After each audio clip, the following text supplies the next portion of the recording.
Let's begin. Good evening. Welcome to Sipurey Maasios. We are holding by the runway, holding towards the liftoff. I just share the screen with you. Okay.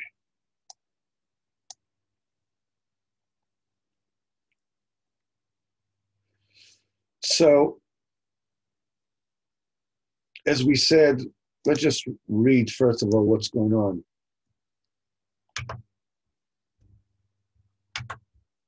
What we read and read the story on and see what was going on here. So, as we said, since the prince has become someone who's able to understand one thing from another,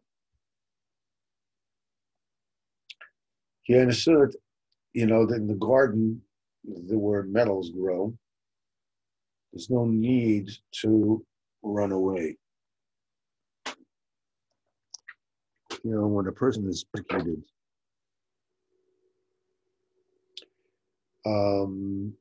the only thing that you need to do is to stand by that person. This King Melech Shalom Shaloi, this is Pchinas Shabbos, and you're able to come in and go out easily and in one piece. And not only that, but when you put that man inside the garden, everybody can do that.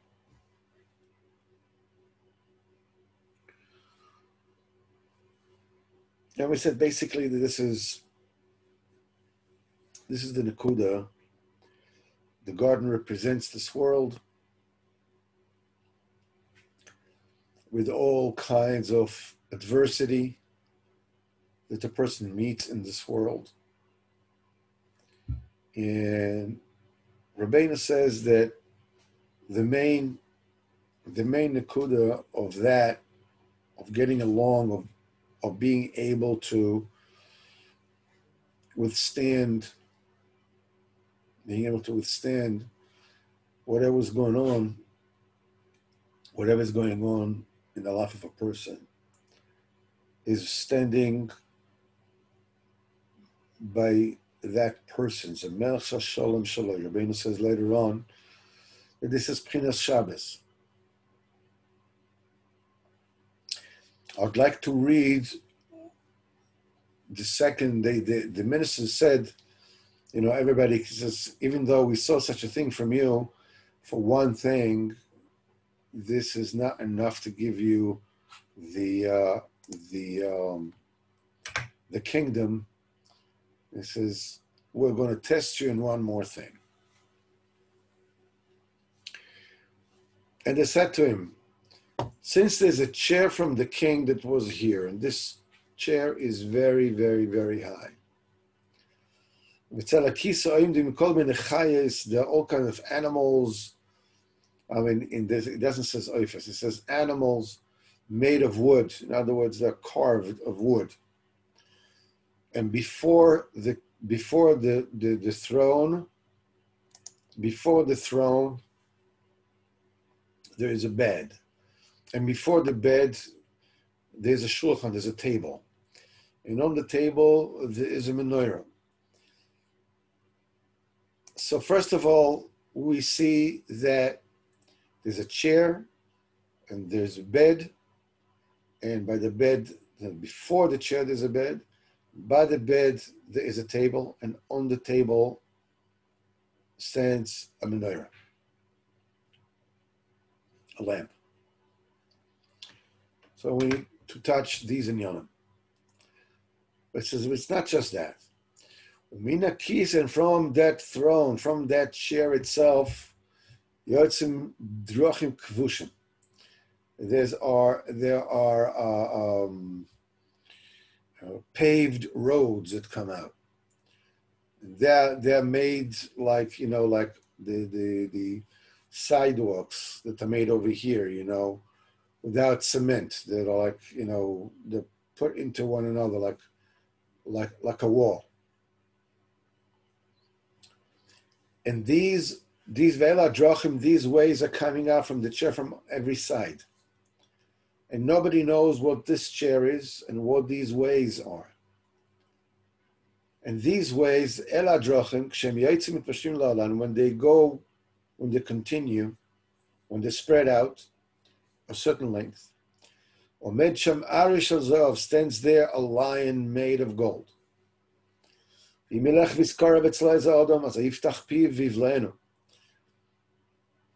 a person will come close to that lion will open up his mouth and swallow it. And Vaita, from that lion, the road continues. The same thing with the other ways that are coming out of the chair. In other words, the other way, the coming out to another side, is also like this. Goes a certain length, and there's a different animal there, like a leopard of some kind of metal. You also cannot get close to them. And then it goes weiter. All the ways are like this. Those ways are continuing in the entire estate. And nobody knows what this chair means, and what these roads mean, and all these animals that are standing in all these roads. So they said, this is what you're going to be tested in. If you're going to know what is this matter with this throne. And they showed the throne, and he saw that it's very, very high. And he came to the throne, he looked at it. And he saw that this throne, this chair, was made from the same wood as that instrument that the man of the forest gave him. He saw that, he says that unlike the box that worked, this instrument that worked, that affected people in a very, very, I think the animals that they started singing, he said that the chair is missing a rose from the top. And if that chair had that particular rose, that chair would have the same ability that the instrument had, that it has the ability to play music when they will put it on an animal or a behemoth. And he looked closer, and he saw that particular rose that is missing from the top of the chair is really on the bottom of the chair. And you have to take it from there and to put it on top. And that will give the throne the power of that instrument. Because the king that was made everything with such wisdom in a way that nobody would understand until a profound chocham will come that will understand what is going on and will be able to switch things and put them in the right order. But that's not the end of it.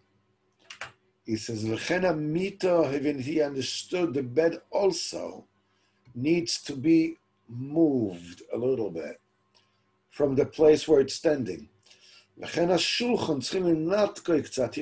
to remove it a little bit, to change its place a little bit. Also, you have to move it, you have to change its place a little bit. The same things with the animals, the same things with the birds. Each of one of them needs to be changed, they need to be taken from the place where they are.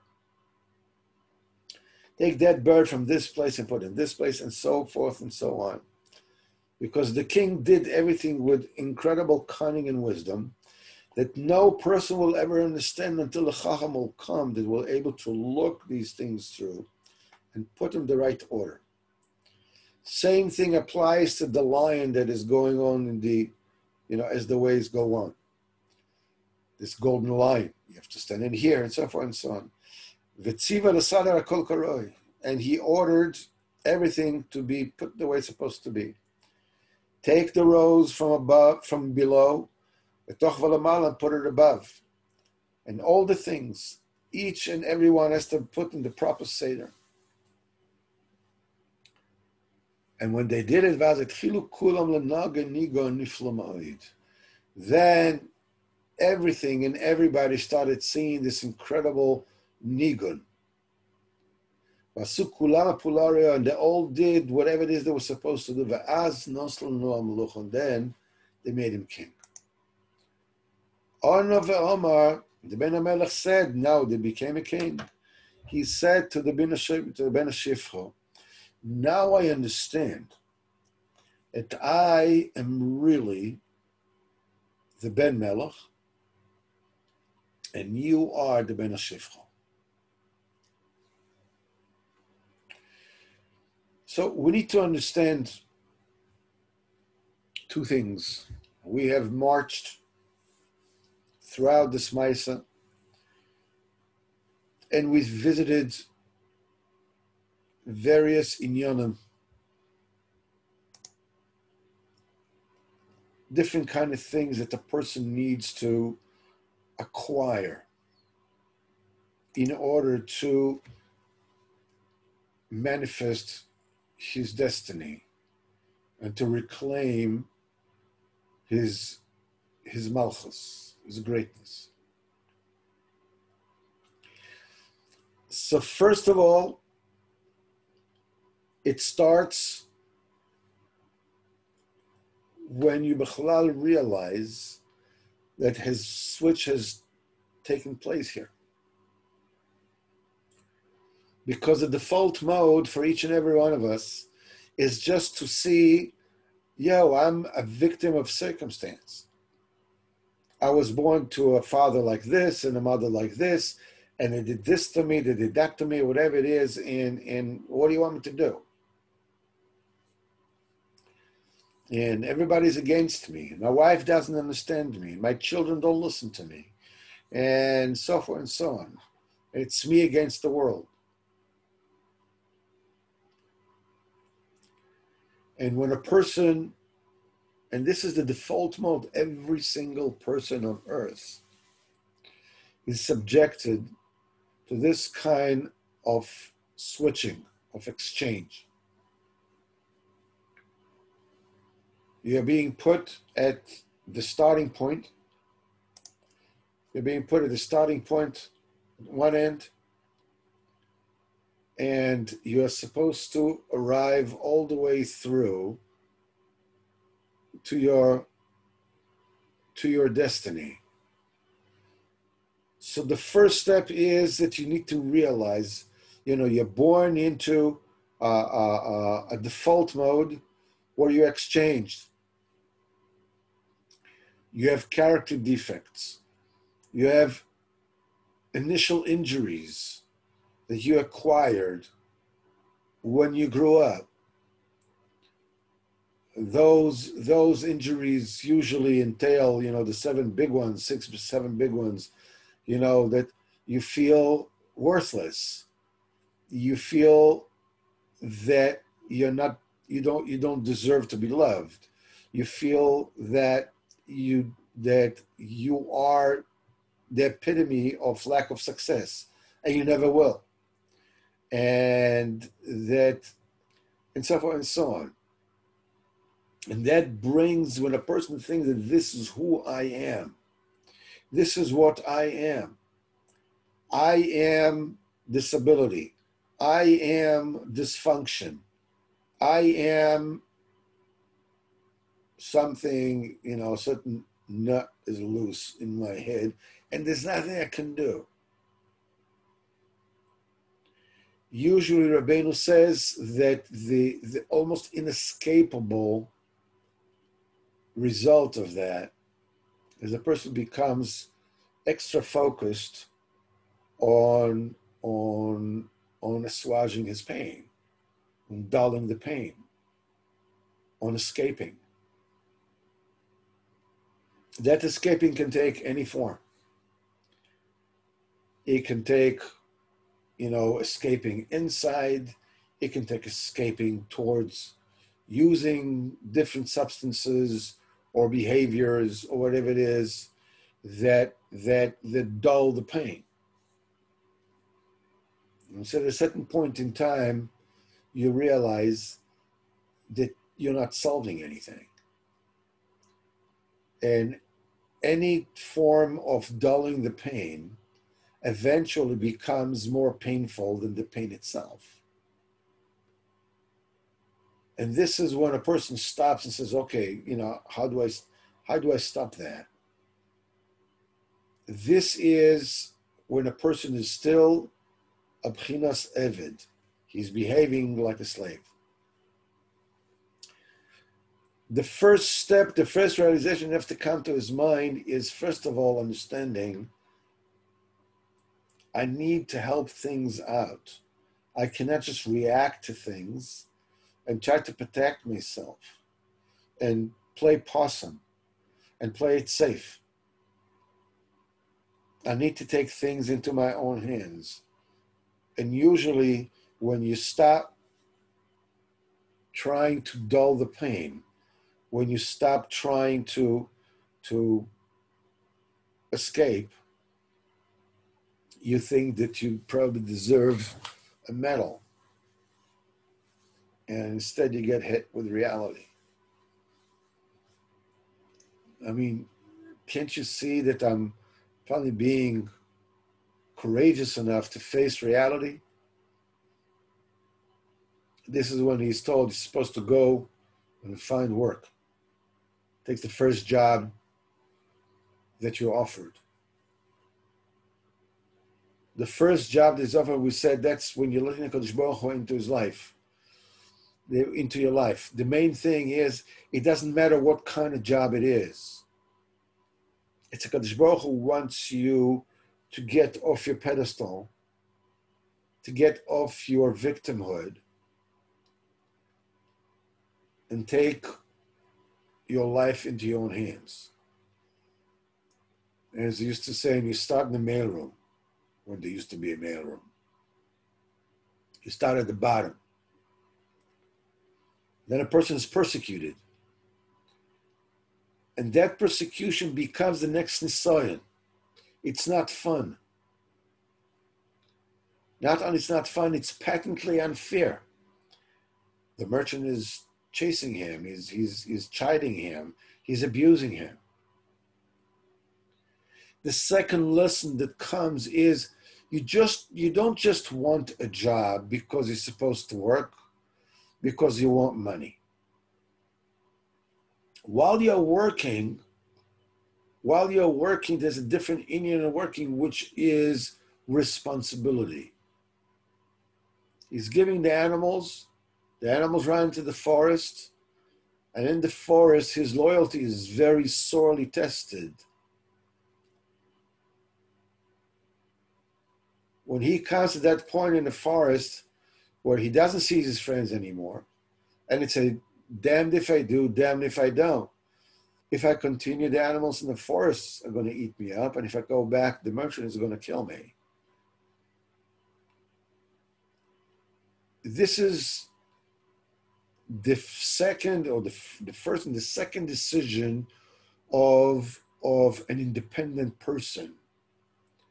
A person, this is another step towards your malchus, your royalty.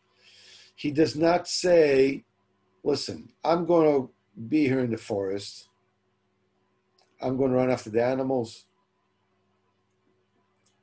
What for? The animals are going to eat me. What am I supposed to run after the animals for? I can't get back to him. A slave at that particular point just abscond and just run away. The heck with the animals and the heck with him, and just forget about the whole thing. But he doesn't do that. What he does is he is keeps on trying to retrieve the animals. That's my responsibility. This is a huge step. We already said it before. It's a huge step because it takes guts. It's a lot easier to come back with an excuse. When you continue, you're facing the distinct possibility that you're going to fail.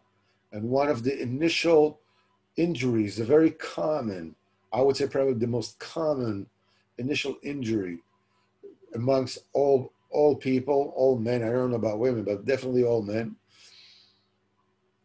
is the feeling that I'm a failure. I'm a failure. What do you want? Come on. It's not going to work. It's going to end up in tears no matter what I do. The easy way out is to go back and give an excuse or to run away altogether. Taking up the responsibility of saying, no, my job is to retrieve the animals. And I'm going to go after this means I'm accepting the possibility that I'm going to fail. There's a huge step in your growth. Accepting the possibility that you may fail.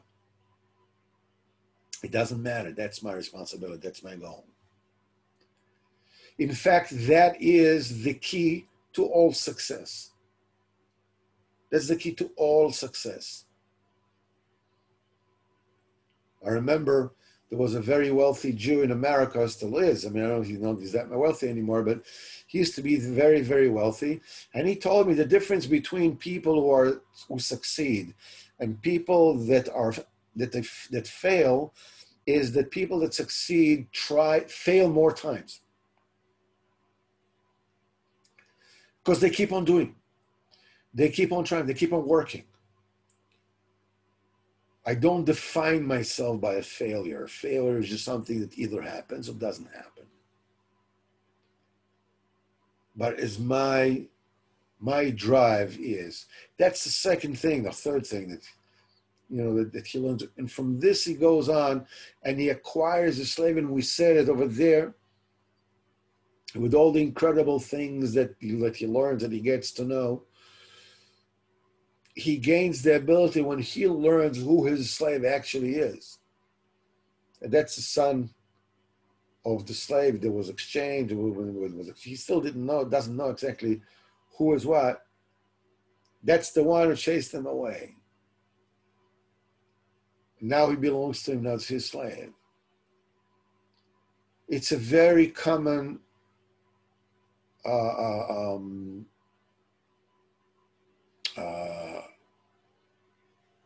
pitfall to take revenge. Now I got you. Now I got you under my thumb. Now you're my slave. Now you're going to do what I say. Hello? Remember that guy that you sent away? Yoo-hoo. He doesn't do that.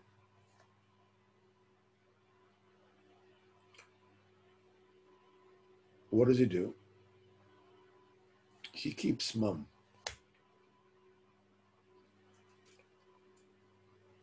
If you see people that talk a lot,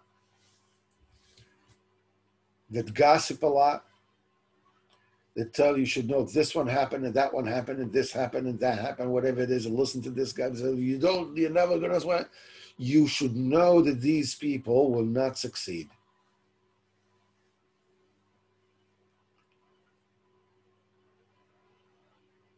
That talking, that gossiping, that gossip mongering, I have a big mouth that keeps on spewing and telling stories, and this one about that one, about this one, and this one did to me, this one that to me, and they drop names and the whole thing. It comes instead of success. The ability is, if you're a master, you keep the information in your stomach.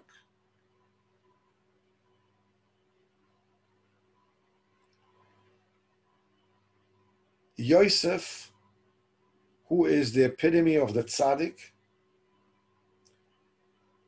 is on one hand the epitome of luxury. On the other hand is the epitome of the one who sticks with what he has. He doesn't have big eyes.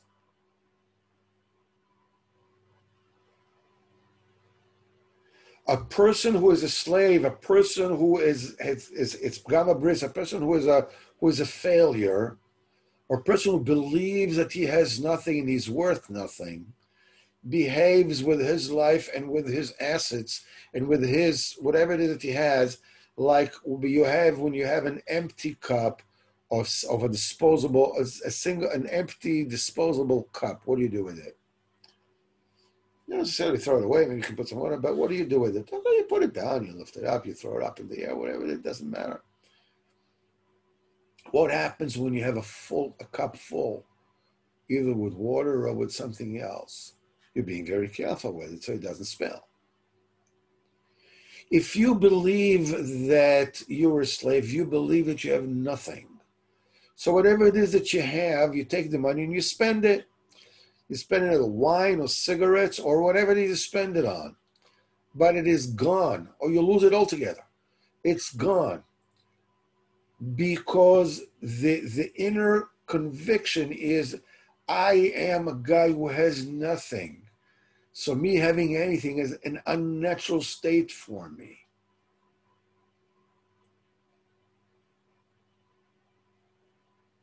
Hold on. Because you have. The ability not to waste what you have, not to say what you know. You don't have to be the one who tells everybody the news. Do you know who died? Do you know what? You're not going to believe what I saw. That's a slave.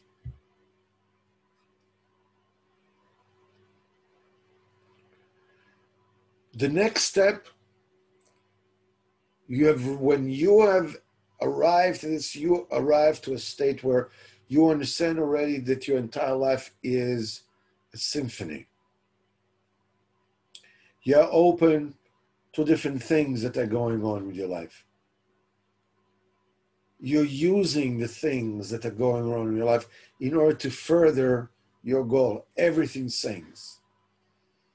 It does not mean that things necessarily are easy. But you have established a business, as it were. When you establish a business, it takes struggling for a certain amount of time. It takes all these things, all these steps along the way to opening your own business. And then it works. You have a grocery, you have a stationery store, whatever it is you have. And it goes. You're a business owner. There are people that work for you, one person, two people, whatever it is.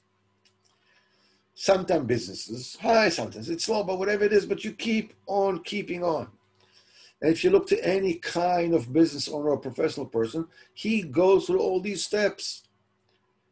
You have to learn the ropes, you have to pay Rebbe guilt, you have to accept responsibility, even if it doesn't pay off. And you have to face the possibility that you're going to fail. And you continue. And ultimately you come to the point that things can happen. You can't, like even a business owner, you cannot make everybody happy. You can't. It's okay. It's very difficult. And then you want to take the next step. You want to take the next step. It's not about just succeeding in this world. Now it's time to give up your preconceived ideas about who you are.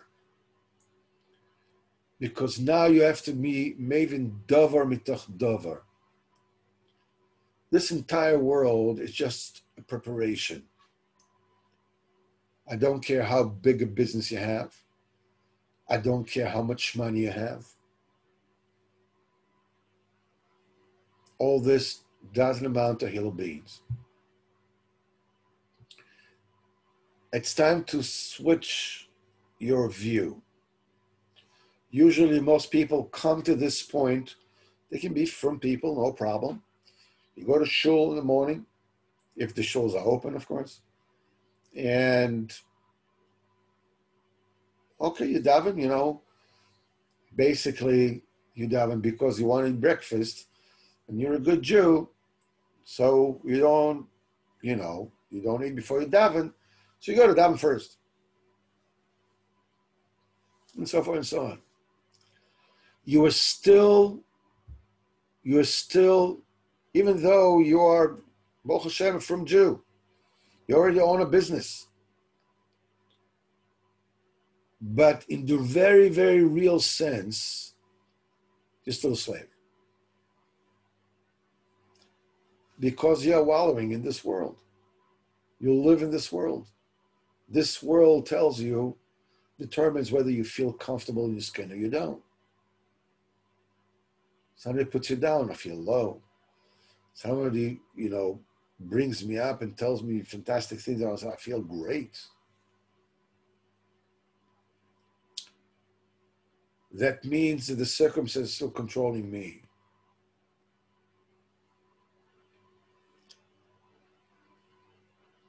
But along the way, he already met the tzaddik that told him, go to that state, and this is when you come to your greatness.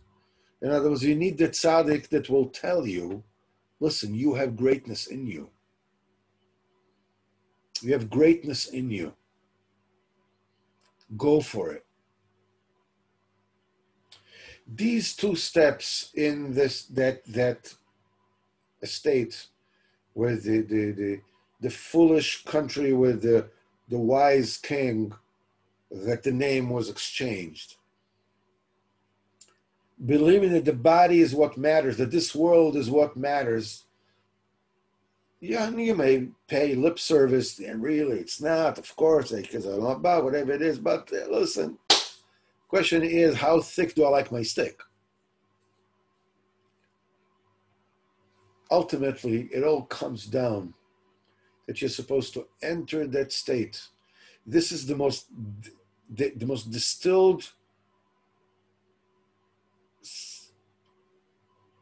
insight into your life.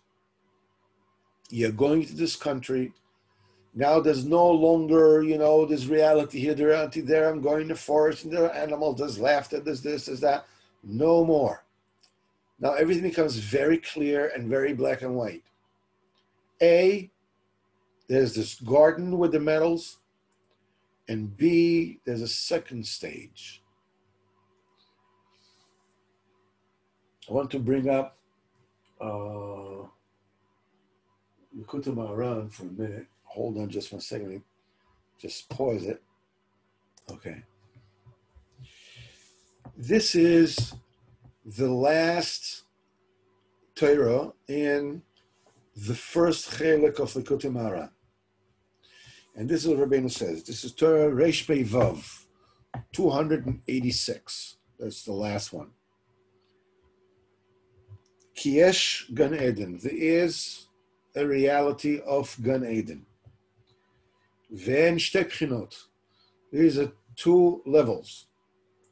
Gan ve'Eden. There's the garden, and then there is the Eden.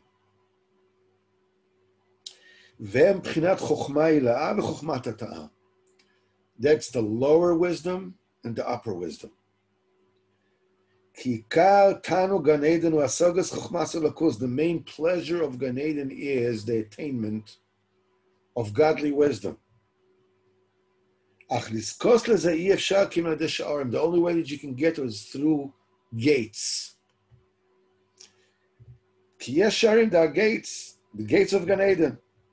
And to get into Gan Eden, to get the Chokhmah Eloah and Chokhmah Torah, these gates are sunk in the earth. Its gate are drowned in the earth. So you have to be a Baal Abais on the Aretz. You have to be an owner are independent, are self-employed on the Aretz. Shia Moshel Ba'aretz. You need to control the Aretz. שיוכל להוציא ולהקים ולהעמיד השיעורים שנטבעו בארץ. Up to now it sounds very nice, but because of what is he talking about? Rabbeinu says, and here is the way that you are lifting the gates from the earth. The earth is the reality that we live in. ודע שבלימוד הפוסקים זוכים להיות מלך ומושל בארץ. When you learn poskim, when you learn halacha, this is when you are starting to lift the gates that exist in reality. There are, in reality itself, there are gates to get into the Chochmei law and Chochmei Tato and Chochmei law, the lower wisdom and the upper wisdom, the Malchus and the Bina. The way to do it is by learning the halachas. And when you are revealing those gates, this is when you can enter the Gan and the Eden. The first entry is when you go into this garden where metals grow. This is the basic Chochmei Tato. You're dealing with life, you're dealing with the challenges of life, and you're hooking up with the tzaddik no matter what. And when reality chases you, so you go and stand by the tzaddik. The tikkun is when you bring the tzaddik and you bring him into your life, into the middle of your life. And you realize every single thing that happens to you in your life is mechuvan godel Hashem. Not only, as we said, your character defects and your challenges and everything that you go through. These are tailor-made for you. But every single nekuda in your life is tailor-made for you. The main thing is that you bring the tzaddik into your life. When you bring the tzaddik into your life, this is the first gate of being able to become free. Become free of what? To become free of the dominion of this world upon you. To become free of the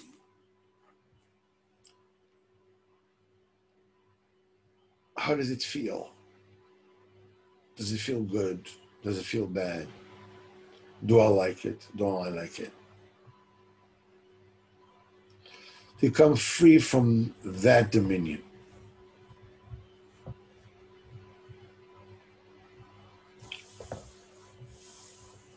It's not easy to give it up. You can do it with the tzaddik. And these are all the things, that's the last step where you're actually taking the dominion in your hands, is when you take the chair and you take the bed and you take the table and you take the lamp and you take all the roads that are leading out of there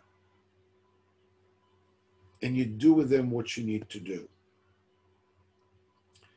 The chair signifies your stature. Who are you? Where are you?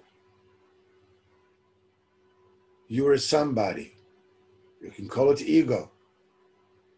You may be rich. You may be poor. The idea is you should know that there's a rose. The rose is, this is the symbol of the Shekhinah. in the regular chair, the regular throne that people sit in this world, I'm talking about from people, it's on the bottom. What you need to do is you need to take that rose, that Shechina, and you put it on top, because everything leads to that. When Rabbeinu says in Torah base that the tzaddik is building the Shechina, and it's through the tefillos, all the tefillos of the entire Am Yisrael come to the tzaddik, and he's putting them all together, and he's constructing the Mishkan. This is the Shechina. And Rabbeinu says that the person needs to be zoche to tefillah, and the tefillah, a proper tefillah, I mean, you only get it, of course, Yeshem and a bris, but you need a mishpat. And a mishpat is that you are hitting exactly to the middle, not too much to the right, not too much to the left. So, of course, the pshat is, to the right is, Kodesh Baruch Hu knows what I need. I don't need to ask for that. Too much to the left is that Kodesh Baruch Hu doesn't listen to me anyhow.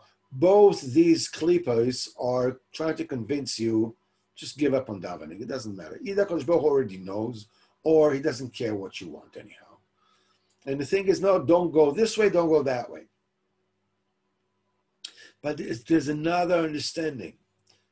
Understanding is all your davening has one purpose. And the purpose is to construct, to build the stature of the Shechina. What is the Shechina, B'chlal?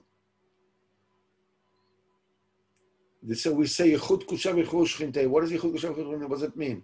The Shechina is a Kadosh Baruch Hu. Or that one thing. But you have to understand. The way the Kadosh Baruch Hu manifests itself, is in this world, this is called Shechina. Where the Kadosh Baruch Hu is on his own kiviyachol, that's a Kadosh Baruch Hu. The Shechina is the way that it shows in this world. The idea is that you are lifting, you're building the stature of the Shechina, is that you are creating a situation where the Shechina reflects the true nature of Kadosh Baruch Hu perfectly. This has been in the Shechina. B'meila, it's easy to understand.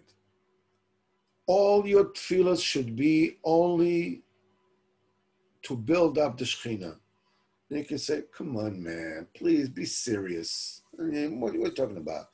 Maybe you're talking about Yakimir Shechter, you're talking about Reb Nosson, you're talking about Rabbeinu, you're talking about this, you're talking about this one. What do you want from me, man? Even if I'm already davening, what do I daven? I daven for things that I'm lacking. I don't have parnasa, I don't have shlom bayis, I don't have kedusha, whatever it is that I'm davening for. What do you want for the Shechina? Was I'm supposed to let go of everything and just daven for the Shechina? I mean, and I'm not saying you shouldn't. Chas v'chalila, by all means, bevadai, alavai. But come on, let's be realistic. The answer is, Rabbeinu says, before that tefillah, in Torah base, before that tefillah, give tzedakah. Why? Because tzedakah is b'chinas mishpat. It says, Elokim shofet, HaKadosh Baruch Hu is a shofet, he's a mishpat. Zeh yashpil v'zeh yarim. He lowers one and he elevates the other. Rabbeinu says, when you give tzedakah before davening, you are taking away from your money. The zeh yashpil, you are lowering yourself.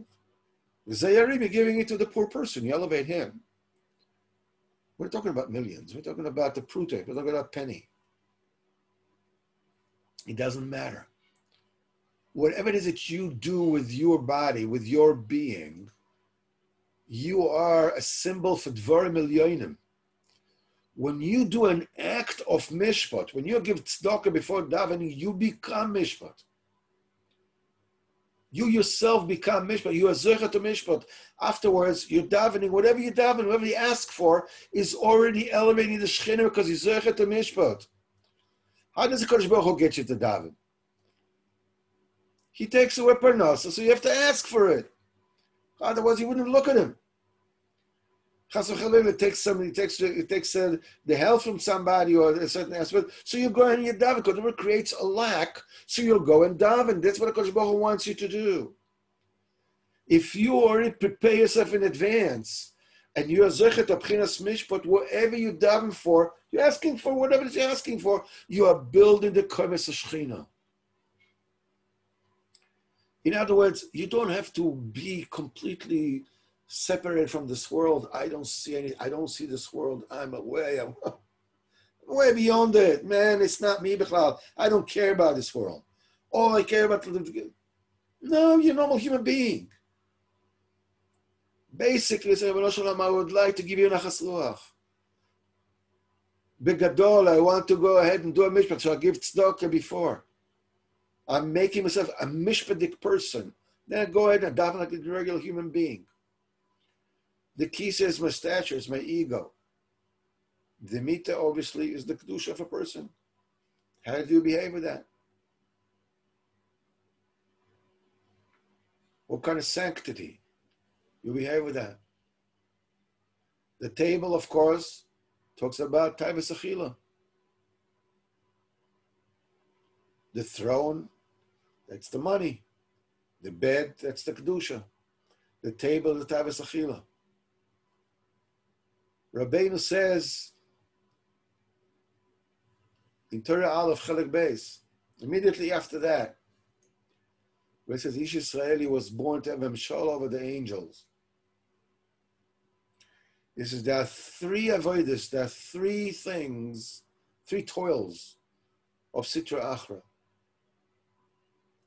that cause a person to lose the memshala over the angels. That cause a person to lose his dominion, his kingdom.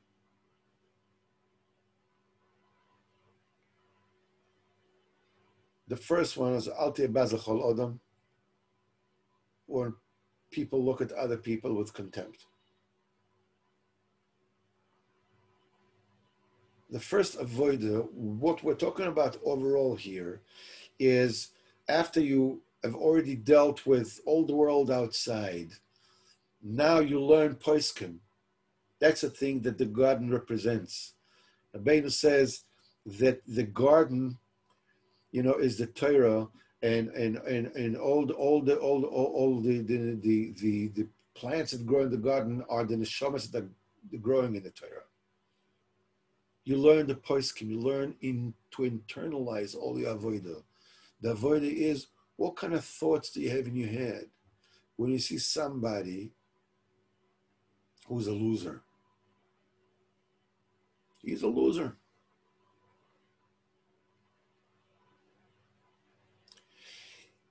He is dumb, okay? Not just dumb, but stupid with a capital stu. What passes in your mind? I'm not saying what do you say to him, chas v'chalila. Please, come on.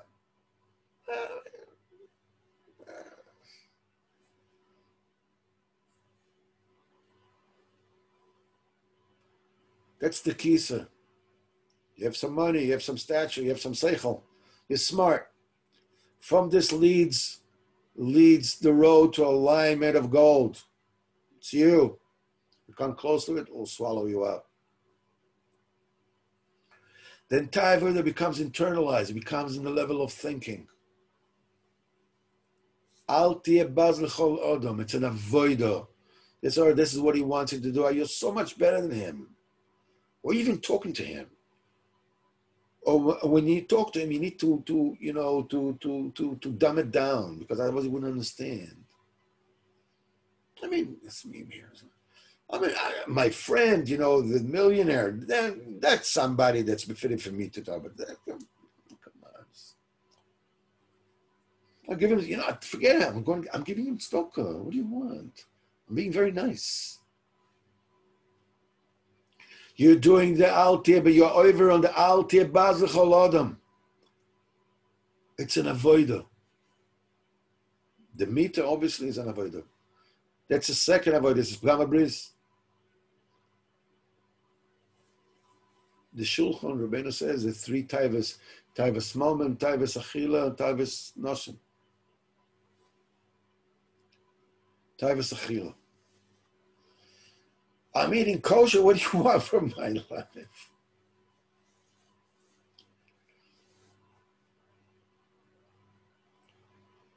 Reb Nosson says, it is not possible to start again every time without some kind of semblance of breakage of taivas achila. It could start with you like your coffee with a spoon of sugar. Try it with half a spoon of sugar.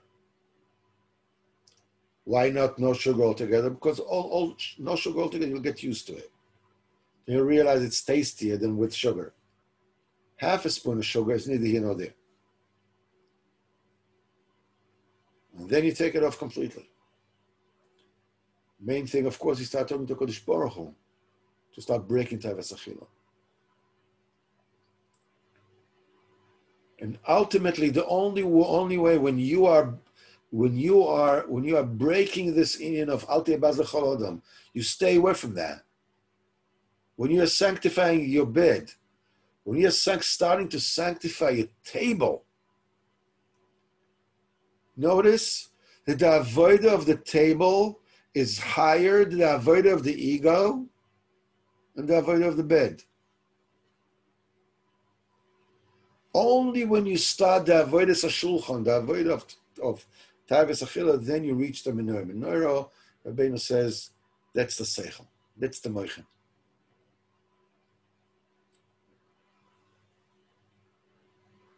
When you will live your life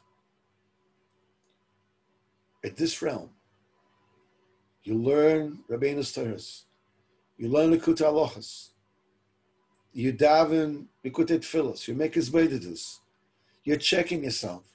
How am I looking at people?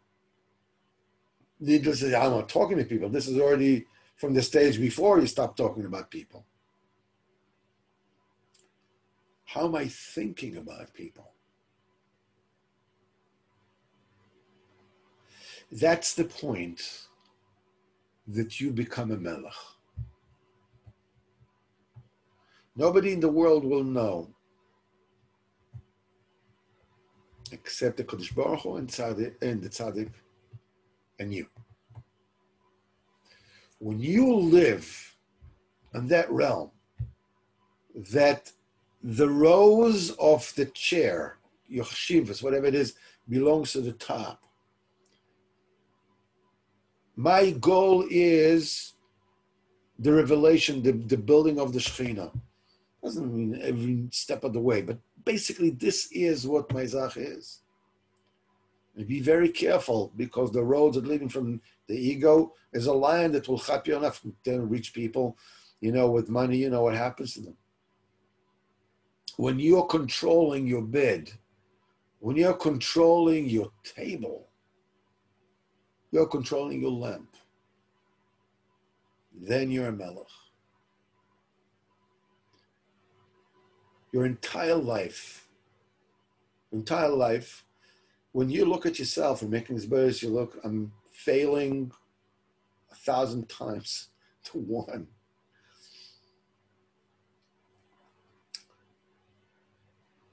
But you are doing what you are creating, what you're created for.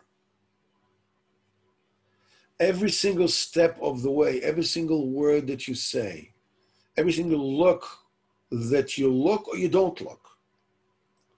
It's easy to understand, look or you don't look. Obviously, if you don't look where you're supposed not to look, then you're holy.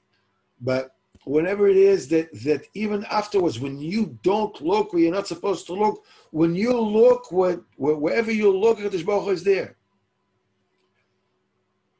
Your every movement, your every breath, your every word is eternity. No, you're not the prettiest sight in the world. There are many people who are far more successful than you, who are far smarter than you.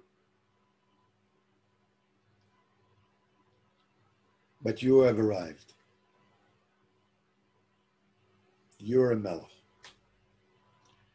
That's the point that you can look at your body. That's the ultimate slave.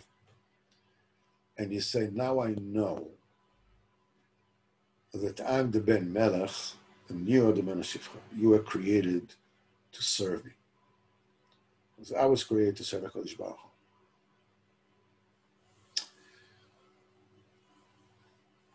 So we have arrived. We've basically, I don't know how long we have spent on this Torah. We can just allow everybody that wishes to unmute himself. He can mute himself. It was quite a journey, wasn't it? Yeah. Wonderful. Baby, thank you.